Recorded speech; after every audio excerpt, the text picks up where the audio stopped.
my life as a wife and a mother na laging puyat. Ayan, nandito na naman tayo sa isang typical na araw sa buhay ko. Bilang isang puyaters, isang live streamer, hindi sikat do. Oops, wag kayong magtaka, 4 PM na nga pala ako nagising. Medyo late, diba? Pero ito talaga ang buhay. Gising sa gabi, tulog sa umaga.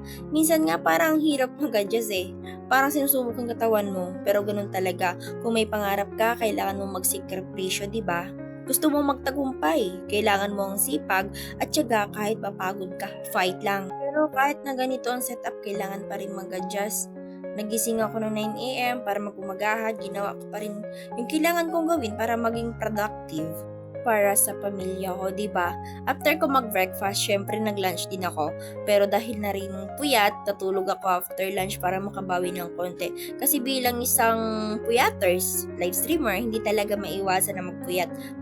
Pero, ang tanong, kung puyat ka na nga, ano pa bang ibang choice kundi magpatuloy, right? Pag may pangarap ka, kahit puyat ka, dapat magpatuloy ka. Kasi kung matutulog ka lang, baka ma-miss mo yung opportunities na dumadaan. So, pagkagising ko, anong ginawa ko? Eh, syempre, nagugas ako pinagkain at pinaglutuan at tanghalian. Huwag mong gawing dahilan ng pagod para hindi tapusin ang mga responsibilidad mo. Kasi alam nyo, hindi naman pwede na puro trabaho lang. Minsan, kailangan din maglinis at magayos.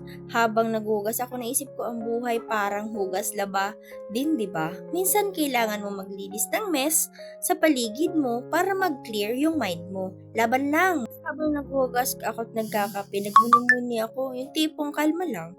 Kaya mo yan, moments. Kasi sa buhay may mga times na feeling mo gusto mong sumuko, pero minsan naiisip mo, bakit ba ako nagsusumikap? Pagod na ako. Pero kahit ganon, ang mahalaga, huwag mong kalimutan kung bakit ka nagsimula.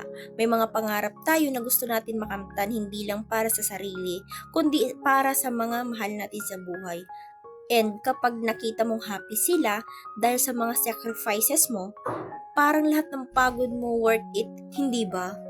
Alam niyo ba yung kape, yan yung energy boost ko.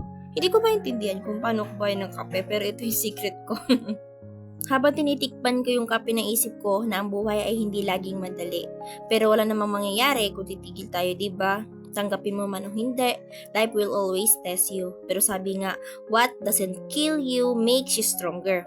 Yung mga pasubok, nagiging stepping stone natin para maging mas matatag.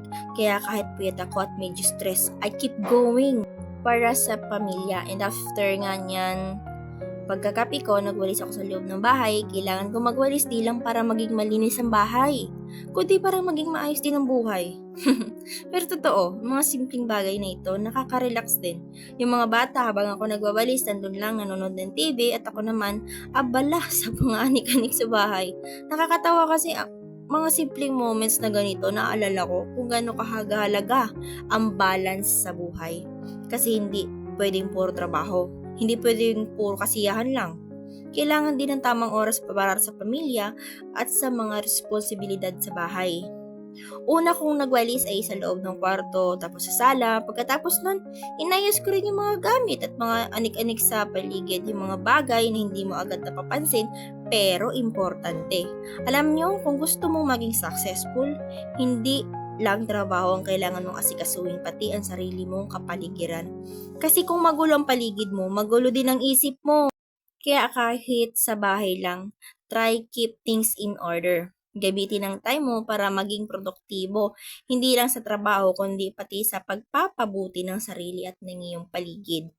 Kaya kahit napuyat ako at natutulog sa umaga o hapon, hindi ko pwedeng pabayaan ang mga responsibilidad ko sa bahay. Bilang isang live streamer, kailangan ko magtrabaho sa gabi, pero syempre, hindi pwedeng pabayaan ang mga gawain sa bahay at ang pamilya. Ang hirap, di ba?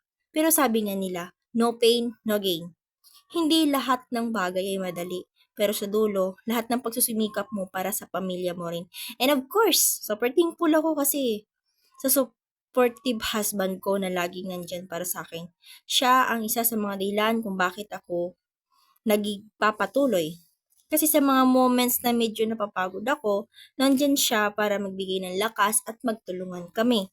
Kaya kung may mga partner kayo sa buhay, maging thankful din kayo sa kanila kasi sila rin ang magiging strength natin para magpatuloy. So, yan lang muna ngayon mga B. Abangan nyo yung part 2 ng vlog na to kung saan ay wala lang. Itutuloy ko lang yung chika daw. Hindi, meron pang kadugusong ton paglilinis ko. Salamat sa inyong panonood at sana nagustuhan nyo itong video. And always remember, kahit anong pagsubok, laban lang. Kung kaya nila, kaya mo rin.